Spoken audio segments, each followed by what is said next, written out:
क्या होगा अगर आपसे कहा जाए कि जिस जाल में आप फंसे हैं वो आपने खुद बनाया है। एक गांव में एक मशहूर लोहार था। उसकी बनाई तलवारें इतनी मजबूत थीं कि दूर दूर से लोग खरीदने आते। उसका नाम ही भरोसे की गारंटी था। लेकिन किसे पता था कि वही भरोसा एक दिन उसकी सबसे बड़ी हार बन जाएगा। एक दिन गांव पर हमला हुआ।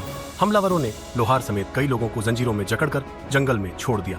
लोग डर से कांप रहे थे, लेकिन लोहार मुस्कुरा रहा था। उसने कहा, चिंता मत करो, मैंने सारी उम्र जंजीरें बनाई हैं, उन्हें तोड़ना भी जानता। सबको राहत मिली। लेकिन जब दुश्मन चले गए, लोहार ने जंजीरों को ध्यान से देखा और उसका चेहरा सफेद पड़ गया। ये मेरी ही बनाई जंजीरें हैं, मैं इन्हें नहीं तोड़ सकता। कहानी की सीख, हम भी अपनी गलत आदतों और गलत फैसलों से खुद को बांध लेते हैं, और जब तक हमें ये समझ आता है, अक्सर बहुत देर हो चुकी होती है। आपके विचार जानने का इंतजार रहेगा।